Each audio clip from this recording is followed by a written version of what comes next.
الاخوان، هاد الحلقه غتكون فيها شي امور اللي خطيره بزاف، فكنتمنى بالاخص تركزوا معايا على هاد السيد اللي غيكون اهم شخصيه في هاد الاسبوع، اللي بسببه غتزاد 1000 درهم لكل عامل وعامله في اي شركه في المغرب. مطلب ديالنا آخر، وهو الزيادة العامة في الأجور في القطاع الخاص والقطاع العام والقطاع الشبه العمومي، وقدرنا هذه الزيادة العامة في 1000 درهم صافية لكل شهر. مطلب آخر لتحسين الدخل وهو تخفيض الضريبة عن الأجر. اللي ما كيعرفش هاد السيد الاخوان، هذا هو الامين العام ديال الاتحاد المغربي للشغل. بخلاصه هذا هو اكبر نقابي كاين في المغرب، وهذا السيد هو اللي كيتكلف وكينظم اي مسيره ديال فاتح ماي اللي بسببها كينزلوا العمال وكينزلوا الموظفين للشارع وكيطالبوا بالحقوق ديالهم، بحال الزياده في الاجور، بحال النقصان من ساعات العمل اللي كتوصل في بعض المناطق حتى ل 16 ساعه ديال التكرفيس والحريص على العمال. وهذا السي الميلودي مخارق اللي هضرنا عليه خدمته هو كاع العام وهو جالس حتى النهار فاتح ماي وكيجي زعما وكيبدا كيدافع على العمال والناس كتبدا كتصفق عليه، وهو في الاخر حتى شي حاجه ما كيقضيها. والباترونه في المغرب واصحاب الشركات ما مسوقينش ليه، بالاخص اخنوش باعتباره اكبر باترونه في المغرب ما كيتسوقش ليه وما كيعطيش وقت كاع. وللأسف الحكومة لم تعطي نفسها العناء للرد على المطالب ديالنا اللي هي عادلة ومشروعة. عزيز اخنوش، ولا الحكومه ما كتجاوبكش حيت عارفاك انت ما كدير والو، وزيدوا انت شاد هاد البلاصه من 2010 لدابا 2023 قريب تكمل 14 عام ومازال ما شفنا منك حتى شي تغيير، وانت كتبان غير في فاتح ماي وكتشدك الميكروفون وكدير براسك على انك كتدافع على هاد الاجراء هادو، وانت في الاصل راك ما كتدافعش عليهم عمليا، ومخلي الباترون وصحاب الشركات كيديروا ما بغاو عندنا في المغرب. الاجراء واكلين العصا منهم. انا كنهضر على راسي، كنت اجير كيخلصوني ديك الساعه تقريبا مشي 12 درهم في الساعه وكيبقاو كيحرجوا عليا بحال شي كلب، وما عمر شي نقابي جا حتى سولني شحال في الساعه ولا داوها فينا. حيت باش نكونوا واقعيين، الباترون ولا صحاب الشركات ديما كيشريو هاد النقابيين وكيبيعوا الماتش. كنهضر على النقابيين في واحد الدوله ديال الموزمبيق. ها حنا الاخوان ثاني غنبداو كنتعصبوا. انا صراحه في هاد فاتح ماي كيعجبني واحد في هاد المغرب هذا هو اللي كيبرد ليا غديدي في هاد الحكومات هادو، هو السي بن كيران. الناس ضاربين الكاسكيطات والجيليات وهو جي ضارب ليا واحد الجلابه وطاقيه، ولكن بدا كيشتت ليا مزيان في اخنوش وبدا كيشتت ليا مزيان في وزير العدل. غيبدا لينا السي مخرج بوزير العدل هو الاول غادي يتهلا فيه مزيان. هادشي هذا هو اللي بقى في المغرب. المغاربه العرب شحال هادي المغاربه قالوا اش خصك العريان، قالوا الخاتمه مولاي. دابا هذا قال له اش خصك العريان، قال له الفساد مولاي. ومشيتي يا الله مات يا الله، مشيتي كتقول خاص المراه والراجل يبداو يورثوا بجوج. كلفك شي واحد، كلفوك العيالات قولوا لي بغيتو تورثوا بالدرجات وبغيتو تاخذوا حقكم، الحق اللي ما عطاهلكمش الله هو اللي فرق وعطى للراجل جوج ديال الحقوق وعطى للمراه حق باش يبقى خوك ويحن عليك. ويا السي بن كيران ومن غير الورث قال لك سيدي باغي يحيد لنا من القانون المغربي اي حاجه كتعلق بالفساد والزينه، وغيولي اي مغربي يدير اي حاجه سواء خيانه زوجيه ولا بوحدو ولا روينه وما كاين لا حاسب لا رقيب. تعطل انا ما دوي مع السي بن كيران، دوي معاه واش انت الناس مشغولين مع مطيشه والبصله والزيت وتصوروا المعدنوس، واش تبغوا زيدوا فيه؟ حول ولا قوه الا بالله. والبطاطا في هذا الوقت هذا جاي كتكلم على العلاقات الرضائيه، يعني كتكلم على الزنا، يعني كتكلم على الفساد. واش دابا وبين عشيه وضحاها وليتي فقيه ووليتي كتستدل لنا بالدوله العثمانيه؟ اش غتقول الله سبحانه وتعالى؟ اش غتقول للمسلمين؟ غنغيروا هذا القران؟ بغيتوا نغيروه؟ جيبوا شي مرسوم غيروا لنا القران، غيروا لنا قول الله تعالى ولا تقربوا الزنا انه كان فاحشه وساء سبيلا.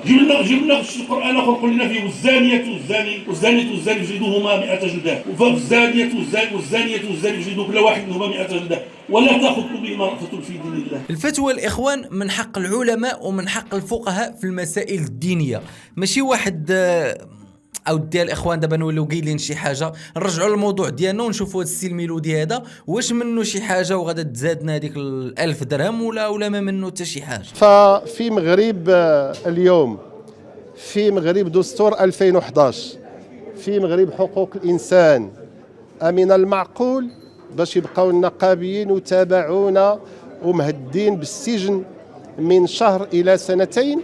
والله الاخوان الى علامه الشيء هذا النقابه خاصها نقابه تهضر عليها حيت خايفين لا يدخلوا للحبس. انا صراحه هاد النقابات هادو منهم حتى الكونفدراليه الديمقراطيه للشغل عندهم واحد المسائل بحالهم بحال الامين العام ديال الامم المتحده كيجي كيتجاود معاك وكيبدا غير كيعرب على القلق ديالو وما كيدير والو خدمته ما كيدير والو غير كيعبر على القلق ديالو. حتى هاد الكونفدراليه وهاد الاتحاد المغربي للشغل حتى هو راه كان هو كيعرب على القلق ديالو شاد داك الميكروفون وشي وحدين شادين كيطبلوا موراه وكيعبروا لنا على القلق ديالو. ونعرب عن قلقنا عن السودان ونعرب عن قلقنا عن الامم المتحده داك القلق ديالك ديه وسيره صاحب. بقات في الكاسكيطه والجيليات وملي كيبغيو يدوزوا دوك المسيرات كيدوزوا من شي شوارع كيطراسيو ليهم التيران بالليل غدوزوا من هنا باش الاعلام تا هو يبدا تيصور هذوك البلايص الزوينين بحال مدينه سطات مثلا عندنا حنا حفره ما فيها ما يدار لا جرادي مقادين لا حتى شي حاجه.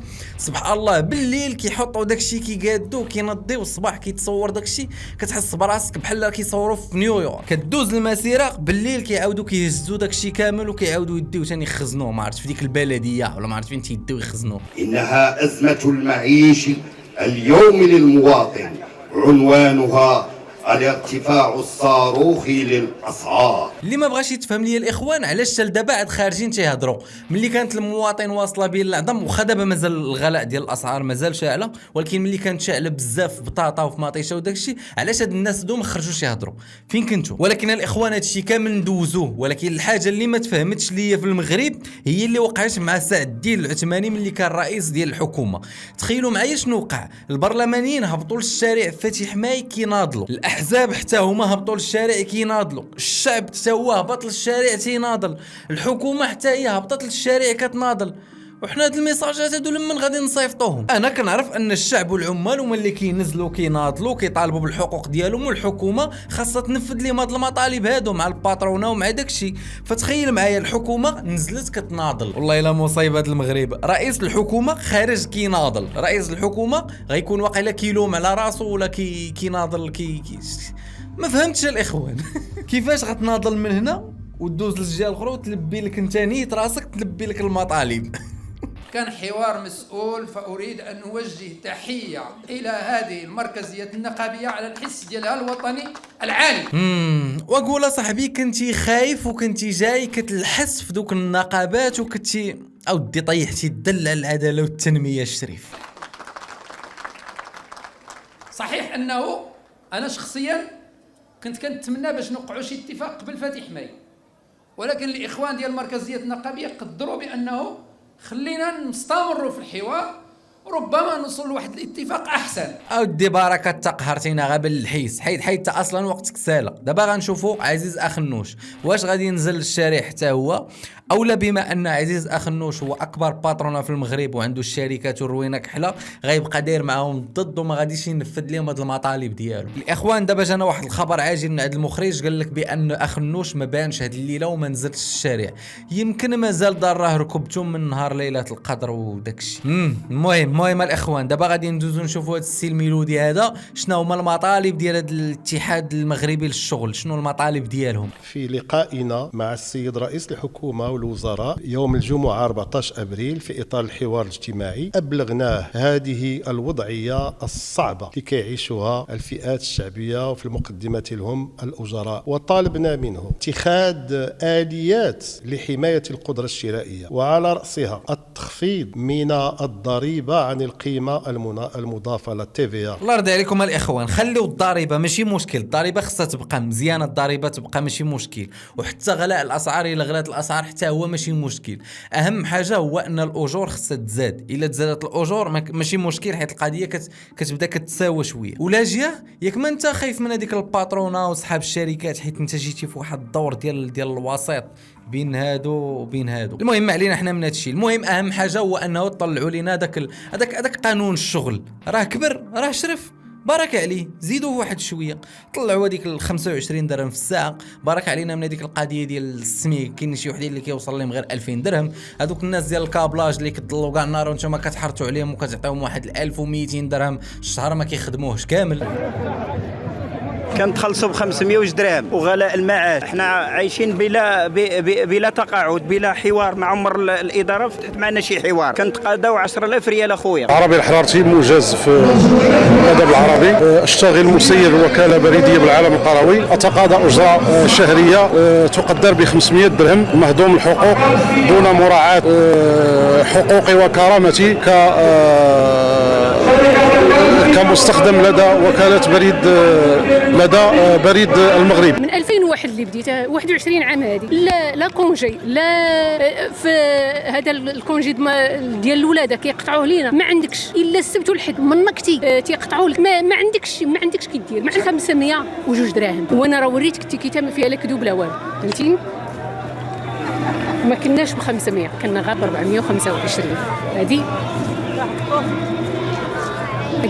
ما فيها لا كذوب لا زوار لا والو. وهادشي هذا هو اللي خاصكم تهضروا عليه، ماشي ديروا لنا كاسكيط او جيلي وتجيبوا الطباله والغياطه في نهار فاتح ماي وتجيبوا الماكله وتجيو وتدوزوا وزيدوا. خاصكم تدافعوا على دوك الفئات اللي حتى هما ما خدامينش، بالاخص الفئات ديال الارامل اللي عندهم ابناء وما عندهمش واحد المدخول. وهادشي هذا اللي خاصكم تهضروا عليه. وزيدوا ماشي يكون غير فاتح ماي، الخدمه ديالكم خاصها تكون طول العام. تعطلا لما دوز لينا داك اخ النوش، راه قال لك شي عيالات كيقلبوا عليه ما كيقلبوا عليه. دوز لينا اخ النوش نهضروا معاه صاحبي. حنا نقطة مهمة بزاف تنعانيو منها هو غلاء الأسعار والأجور منخفضة وقلة العمل. هادو هما الحوايج اللي تنعانيو منهم. شنو المطالب ديالك؟ الطالب ديالنا هي يرتفعوا الأسعار. انا راه على يرتفعوا الاسعار، تيش كتقولي؟ ينخفضوا الأسعار ويرتفعوا الأجور. صافي هادشي اللي خاصك ياك، هادشي اللي خاصك صافي. يرتفعوا الاجور وينخفضوا الاسعار باش الطبقه العامله الصغيره تعيش حتى هي. ما عايشين غير الناس اللي عندهم الاجور كبيره، اما الطبقه اللي كبحالنا الطبقه حنا هما الطبقه الكادحه. تنظن ما غيعيدوش حيت ما عندهمش الناس ما خدموش، ما عندهمش اجور، ما خدامينش. هاد الطبقه الشغيله هي اللي واكله العصا بزاف. صافي اختي انا سجلت لك المطالب ديالك، كوني هانيه. البطاطا ولات ب 300، الدجاج ولا داير 540، اللحم 100 درهم. ايوا الدرويش اللي عنده الدراري 4 و5 كايدير تيعيش. واختي تي ما عندكش والده 5. المهم لا انا نقيدوا لك هاد المطالب هادو، ماشي مشكل حنا قيدنا لك هادشي. كون غير كاين العمل ما تحسش بداك الاسعار، ولكن ما كاينش العمل، ما خدامينش الناس وزايدينها بالاسعار طالعه. يعني ما كاينش العمل في المغرب، راه 6 شهور والعمل غير قليل. الشركات كلشي كتجيب ديك، اذا حاولتي كتجيب ديك 25 30 الف ريال في الشهر، اش غدير لي؟ و25 الف ريال والله العظيم الا في المغرب تجيب لك الفقصه، راه ما عندها ما تجيب لك. المهم اختي زيدي لا عندك شي مطالب حنا نسجلوهم لك. ودابا العمل راه ما كاينش قليل، ولكن راه كاين الجفاف. يعني 4 سنين ديال الجفاف، ما كاينش الشتاء والشجر ما بقاش كيولد. واختي انا المطالب ديالك انا كتبتهم لك، ولكن هذيك قضيه الشجر ما بقاش كيولد كنا بدلتيها والله الا كنا بلاتي هو السيني منو يدي خرج من الخطاب نتصنتوا ليه.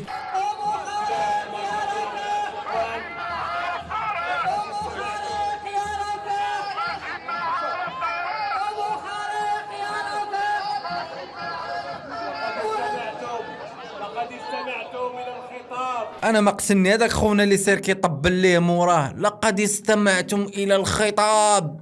غيكون الخطاب ديال عمر بن الخطاب. الله يهديكم اصاحبي، بركه من داك التطبيل ديال استمعتم الى الخطاب، الى خطاب الاخ الامين العام.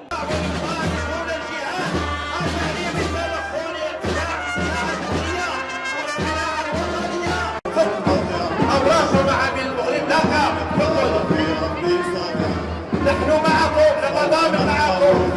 كيسميوه عرس فاتح ماي. انا شخصيا كنسميها مسرحيه فاتح ماي. كيقول لك بانه غيطالبوا باش يزيدونا 1000 درهم في الشهر، كيف ما قال لنا الطالب العالمي انه غيزيدنا 2500 درهم لكل مواطن. حنا كنقولوا له غنعطيك 2500 درهم زياده، 1000 درهم في التقاعد، 300 درهم كذا محسوبه. الا ما قبضتاش من هنا 2026 يجري علينا بالحجر. شكرا الاخوان. انا بقات فيا حاجه وحده، انني حسنت وتقاديت وهبطت انا للشارع فاتح ماي وبديت لا لي كادي لي كذا، وفسالينا الروينه كامله تفكرت بلي انا اصلا ما خدامش، علاش جاي ناضل. المهم رجعت بحالي للدار وشديت واحد القنت وبقيت غير كنضحك. المهم الاخوان، الناس اللي سجلت لهم المطالب ديالهم انا كتبتهم وقيدتهم لكم كاملين، وبصفتي كنقابي انا غادي نمشي نعطيهم للسي عزيز اخنوش، وكونوا هانين من واحد الناحيه، انا راه ما غادي نشد من عنده حتى شي حاجه، الا بغى يعطيني شي حاجه راه ما نشد من عنده حتى شي حاجه، انا راه كندير هادشي غير لله في سبيل الله. فهذاك الشيء علاش غنقول لكم جوج حوايج مهمين في هذه الحلقه هذه. اول حاجه الا جاو داونا موالين الوقت وقفوا مع اخوكم. ثاني حاجه ما تنساوش واحد جيم، التعاليق ديالكم تحت. نشوفكم الفيديو الجاي، تهلاو وتفرج معاك في هذا الفيديو غيفيدك بزاف.